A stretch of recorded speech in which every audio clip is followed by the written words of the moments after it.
Guys, vous m'avez manqué. You too. Je suis de retour. Ah yeah, où ça? Vous savez où on est là, les gars. La mec de la tenue de basketball, des jerseys NBA, des sneakers, tout ça quoi. 13 rue de Maubeuge. Et c'est qui? Hein? Paris Basketball. Ah ouais, chez monsieur Guillaume Laporte qui nous accueille avec sa gentillesse monstre. On va passer tout de suite dans le vif du sujet. On est là pour parler de quoi? Brooklyn.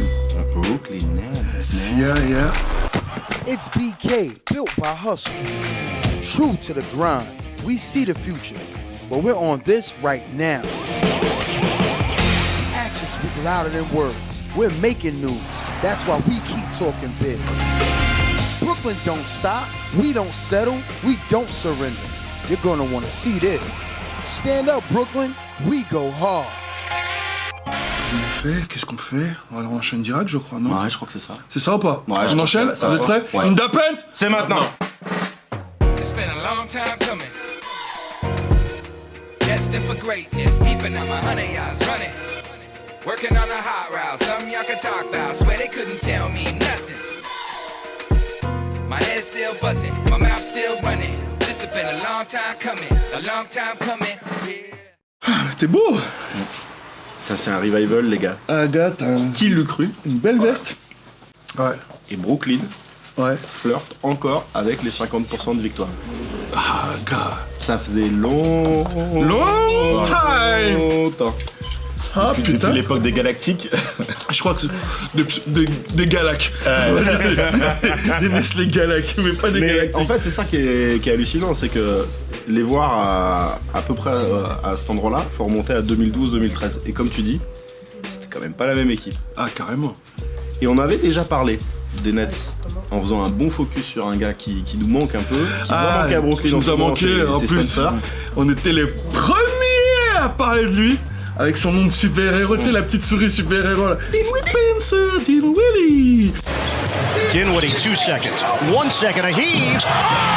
Spencer Dinwiddie! Splash!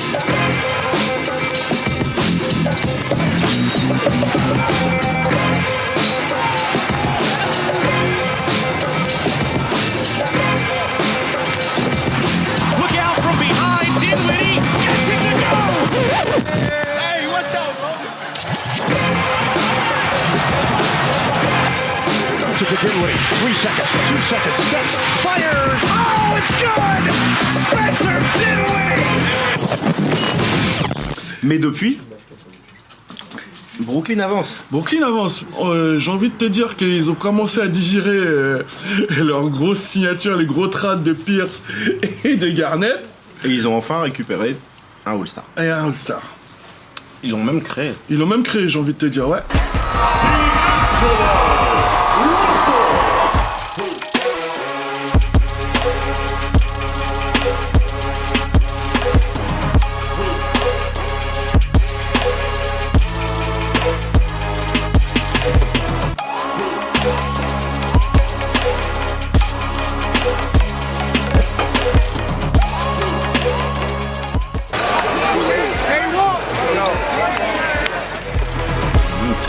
Et justement, moi, je voulais te parler de ça parce que aux manettes des Brooklyn Nets, c'est quelqu'un que je connais, qui est Kenny Atkinson, ancien meneur de Nantes en Pro B. C'est ça, à l'époque où notre Mike Totti jouait en ancien, Pro B.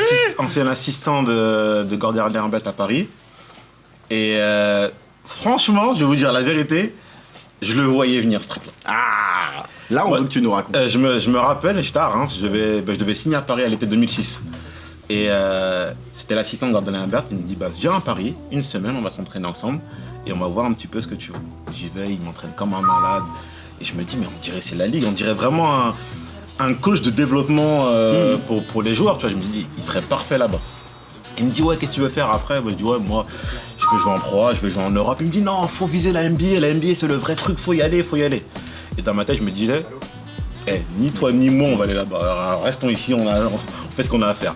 Finalement, lui il est parti. Et toi, t'es resté. Et moi je suis resté là. Il est là avec nous à Et toi, Independent. t'es là pour faire du braquage, quoi. Exactement. Toi, depuis, tu fais que braquer des pulls et des sweats in the paint. Parce que Exactement. On va en parler 2 minutes de ça, hein. Le pull Linda Paint, allez le chercher. Si vous le trouvez, allez le chercher. Et donc par rapport à ça, je me suis dit, il doit vraiment en vouloir, tu vois. Il doit vraiment en vouloir. Il est parti aux Hawks, coaché justement pour le développement des joueurs. Il a réussi à signer à Brooklyn. Et tout de suite, tu vois la transition entre le jeu européen et le jeu NBA.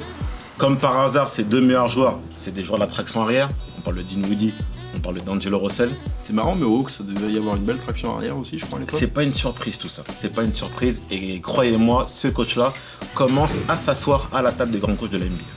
Ah, toi, t'es. C'est cash, Toi, c'est radical, c'est ce qu'on aime. Tu mets du love dans ce que tu dis. Et, Toujours. et c'est ça qui est bon. Ah, mais moi, la traction arrière, Spencer Dinwiddie, mais c'est D'Angelo Russell, a.k.a. The Snitch. Franchement, lourde. Spencer manque, mais où je tire mon chapeau vraiment à Atkinson, c'est de pouvoir faire habiter ces deux meneurs. Parce que il les fait habiter de temps en temps, Ouais. il en sort un pour l'autre, et chacun est satisfait de son temps de jeu. Et bah en fait, ce qui est fort, c'est que l'équipe gagne et donc l'équipe avant. Donc c'est aussi pour ça que ça marche. C'est ça. Mais chapeau. comme Mais tu chapeau. dis, Après, attention. il a joué la partition, en tout cas sur sa partie. Je suis d'accord avec toi sur Il a le fait- côté. L'attraction, un coup c'était Russell, un coup c'était Dinwiddie. Et comme tu dis, Russell, quand il arrive à Brooklyn, on est loin de s'imaginer qu'il serait All-Star en 2019.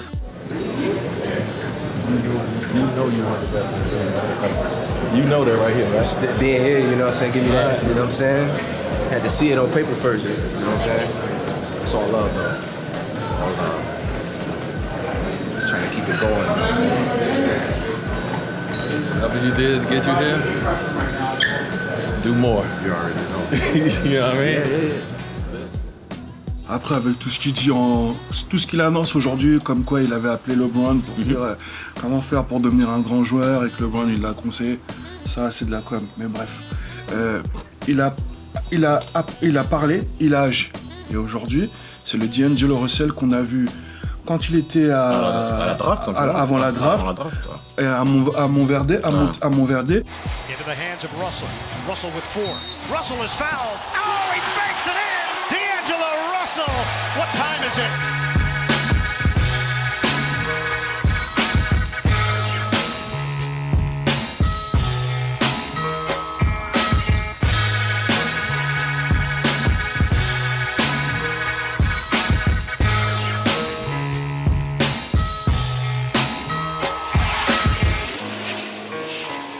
Et donc voilà, c'est un gros joueur. Moi, ce que j'apprécie énormément, c'est Allen.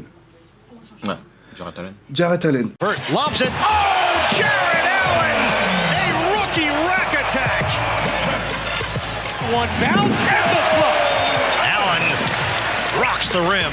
Oh, another setup. Oh, that's a man's jam. Jared Allen, full extension.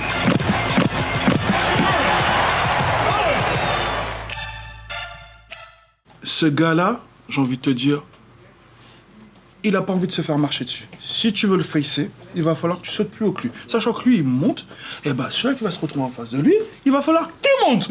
Parce qu'il y en a plein qui ont pris. Je vais pas citer parce que la liste commence à être longue. Oh, Jared Allen! Do not go in there! Blake Griffin gets gummed hard. Knows how to get his hands up, but this is the strength. This is the muscle he popped. Lakers get it up the floor in a hurry. James, hard drive. Oh, rejected! The throw just got the king. Push the pace, big old block by Jared Allen. Brogdon trying to pedal his way through traffic. Here comes Antetokounmpo. Oh! Allen with the denial. Comes up huge, straight up the vertical. Miller using the Davis screen. There's the bounce and the push shot. In and out. Rebounded Davis. Oh! The block by the throw. Et je trouve que c'est une arme de diffusion massive plus importante qu'un Rudy Gobert. Alors, ouais, j'ai envie de te dire quand même à un moment. Mais je vois ce que tu veux dire, Mais mais quand même. dans Après- l'impact, Après, tu vois, je dis ok, mais c'est là où je t'arrête tout de suite, c'est que malheureusement pour les Nets, et moi c'est là aussi où je veux quand même pointer du doigt, ils sont aussi qu'à 50%, c'est qu'il y a quand même des manques dans cette équipe. Et sorti de Jarrett Allen, même s'il y a Ed Davis encore en 5, en 4, Je vais Offensivement, c'est pas talentueux. C'est On va pas pas se mentir non plus. Mais tout le monde Après, joue ça sa, tape. tout le monde joue sa partition. Tout le monde joue sa partition. C'est pas du genre tout le monde va tout faire. C'est tout le monde joue sa partition. Non, je suis d'accord. Tout le monde respecte la partition. Il y a un organigramme qui est mis en place. À partir de là, tu obtiens un petit équilibre. Et un bel équilibre. Défensivement, ça tient la route. C'est dans le top 5, top 10 NBA sur quand c'est qu'il faut défendre large. Si tu regardes Après, le pourcentage attention. d'adresse à 3 points. Mais Attention, c'est la conférence Est. et voilà. C'est la conférence Est. Ils sont 6e d'une conférence Est. On a 4 grosses équipes et le reste se battent pour les miettes. C'est le genre d'équipe premier tour, fin de l'histoire, s'ils font les playoffs. Ouais, ou pas. Et j'allais dire, pour eux, c'est pas plus mal parce que tu vois leur équipe, cette équipe, elle me fait penser un petit peu en moins fort à l'équipe des Clippers, où il n'y a pas de grands joueurs, il y a une multitude de. T'as dit en moins fort, hein? En moins fort, ouais. Ok. Multitude de bons joueurs qui sont des bonnes monnaies d'échange pour des potentiels gros joueurs qui peuvent venir par la suite, sachant que Brooklyn aura les moyens aussi de se payer ces joueurs-là. Et je pense que dans leur développement à eux, et on parle de Keenan Atkinson, Et ça, c'est aussi une belle révolution Voilà. des Nets, hein, parce qu'ils se sont quand même le plan, mis il des est balles dans le pied. Le là. plan, il est là. Le plan, il est là. Et quand tu vois le développement d'Angelo Russell, d'un Jarrett Allen, de tous ces mecs-là qui sont à côté, il y a Allen Crabbe qui est pas mal. Il y a du monde, il y a du monde. ils ont plein d'ailiers qui sont des bonnes monnaies d'échange. Tu te dis que justement, s'ils sont 6e, 7e à la conférence Est, c'est parfait pour eux. Ils veulent pas plus. Ils finissent premier tour, fin. Par contre, à l'été, tu vas les voir et là, ils vont commencer Est-ce à que... parler. Alors, je te coupe avant. Est-ce que tu penses, toi, qu'à cet été, Brooklyn va être en capacité d'attirer l'un de ces fameux joueurs qui est en train de chambouler ce marché? Ça Moi- tombe très bien. Moi, c'est ce que je te pose comme question. Est-ce que tu penses qu'aujourd'hui, est-ce qu'ils peuvent avoir ce côté sexy Et je- pour attirer ces gros joueurs? Et je rajoute une question. T'es un joueur, aujourd'hui, l'été qui va arriver. On te propose les Knicks ou Brooklyn? Exactement. Qu'est-ce qui est le plus attractif? Toi et moi. Ah, mais... Mais non, mais la question, elle est là aussi. Elle se parce qu'on pose. parle beaucoup des Knicks, mais sorti du Garden. Il y a quoi aujourd'hui d'attrayant aux Knicks? Moi, perso, je prends les Knicks. Pourquoi? Parce que je trouve que en termes d'histoire et en termes, c'est comme demain, c'est le PSG New York. Donc voilà. T'y vas, T'y vas pour le Garden. il se passe quelque chose. T'y vas pour le temps. Pour la ville, il se passe quelque chose. Brooklyn, t'es pas loin, hein. Et je prends même l'exemple d'un joueur pour moi qui illustre bien ce qui s'est passé au Garden. C'est Jeremy Lin.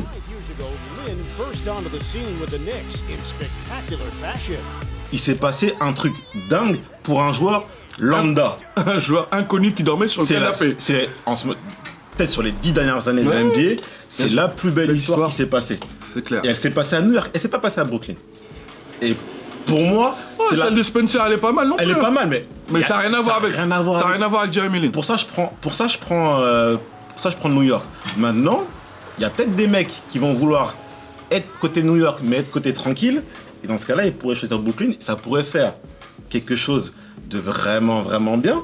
Après, je pense aussi que les Nets sont moins de carences que les Knicks aujourd'hui. C'est-à-dire Exactement. que- Et si tu prends un Et point là, de- quand même, si t'es joueur, comme tu dis, en plus de la tranquillité, enfin, je pense que tu sais un peu plus où tu vas. Si tu vas Et t'as aux déjà, Nets, déjà le coach qui est déjà là pour travailler. t'as Mais le tu coach, vois, t'as nous, on t'as en une parle- base arrière, et donc, on en parle avec Mousse.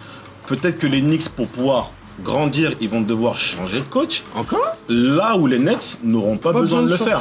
Mais dans ça, la manière dont tu as pu présenter Atkinson, il est plus cohérent de rester dans son process et de grandir encore 1, 2 ans, voire 3, pour pouvoir s'impliquer réellement dans une vraie bataille. Déjà, la bataille de New York.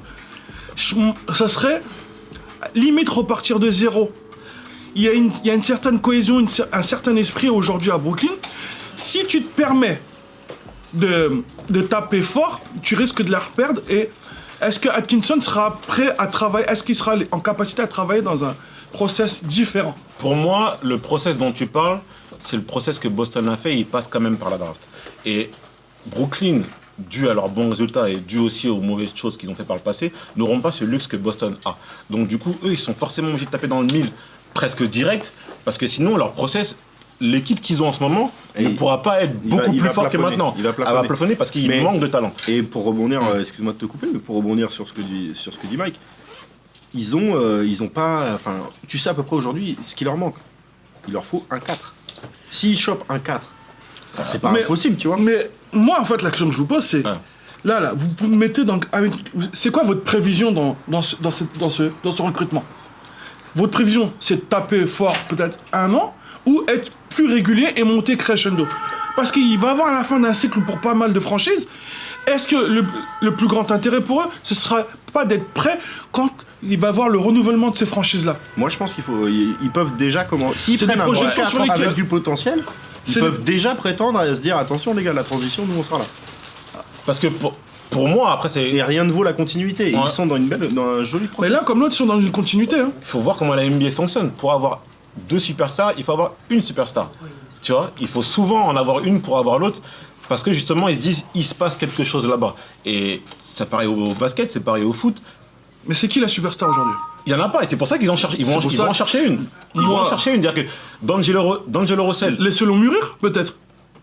Est-ce que ça va vraiment suffire pour être attractif par rapport aux autres? Parce que c'est un très bon joueur et pour faire un focus sur lui, il joue seulement 30 minutes par match. Il a des stats irréels par rapport à son temps de jeu.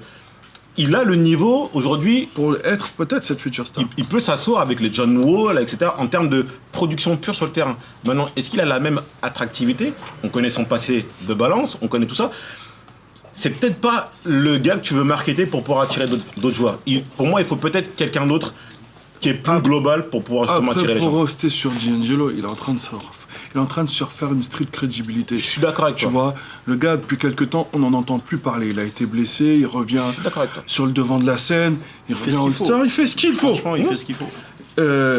Laissons-le dans ce process. Et je pense que la meilleure chose pour Brooklyn et lui, ce serait de rester sur cette ligne de conduite pour le voir comment il va devenir la saison suivante. Parce qu'il faut la confirmation. Ouais, mais là tu parles que d'Angelo Russell. Mais ça peut être la future star qui va attracter, qui va avoir cette certaine attraction. Moi je te parle de Brooklyn en général. Et les gars, moi si je résume à peu près ce que vous dites, c'est soit si on t'écoute, il faut qu'ils arrivent. Je connais pas trop encore leur jeu de draft parce que ça a été un bordel quand même à Brooklyn. Mais est-ce qu'ils peuvent réellement tabler sur une draft en remontant peut-être une opération pour récupérer un tour ou monter un pic au moment de la draft pour cibler un 4? Et là, dans ces cas-là, on est plus dans ce que tu dis. Mais moi, je pense que rien qu'avec la free agency, ils peuvent aussi prendre un 4 avec un potentiel avenir et continuer leur développement. Et ça, à terme, s'ils craquent pas leur slip, ils auront la capacité à un moment donné de dire quel superstar veut venir. Parce que ça reste Brooklyn quand même. On parle pas de New Jersey. Pour moi, ça, c'est quand même c'est pas Manhattan, mais ça reste quand même attractif. Ah, ça c'est reste sûr. quand même attractif. C'est pas Cleveland, toi. Et je pense qu'il y en a un d'entre eux qui, à un moment donné, va se dire, écoute, je veux être ce gars-là, parce que il sait que s'il arrive là, il sera le numéro 1. Il sera le numéro 1. Il sera devant D'Angelo Russell, malgré tout ce qu'il fait en ce moment. Si une star arrive à Brooklyn, ce sera le gars. Et il y en a bien un qui va se dire, écoute, je veux être ce gars-là, j'y vais, et à moi la franchise de Brooklyn, c'est parti. On a lâché. On a lâché les chevaux, hein. Mais maintenant on veut vous écouter, on veut vous entendre et on veut vous lire. Mike, t'as été dans le percutant comme Atkinson. Comme Atkinson. Kenny Atkinson is going at Tony Brothers. Kenny Atkinson having to be held back as his jacket nearly comes off. Kenny Atkinson is really irate. It started with what looked like a T, and then Kenny Atkinson kept coming for Tony Brothers, and he has been ejected. And right there, we don't see it, but that's where he gets ejected when he starts going towards center court. And of course, assistant coaches, Jacques Vaughn there, Chris Fleming, Spencer Dinwiddie, though staying in front of Atkinson, he was the one making sure that he didn't get much further. Mais quand on parle de lui, on voit que t'as des étoiles dans les yeux. Ah, c'est clair, il m'a fait faire des vrais entraînements. Moi, Brooklyn, je kiffe avant tout leur logo, leur couleur, tout ça, je kiffe. Mais ce qui se passe là, c'est bon, ça a une bonne saveur. Je pense que lui, il a essayé de nous piquer, histoire qu'on lance ça, il a donné son avis. Mais vous, là, comme il a dit, vous nous avez vus, vous nous avez entendus, on veut vous lire. Donc n'hésitez pas à rebondir sur nos réseaux sociaux afin qu'on puisse échanger. It's been a long time coming. Destined for greatness, deep in my 100 yards running. Working on a hot route, something y'all can talk about. Swear they couldn't tell me nothing. My head's still buzzing, my mouth still running. This has been a long time coming, yeah.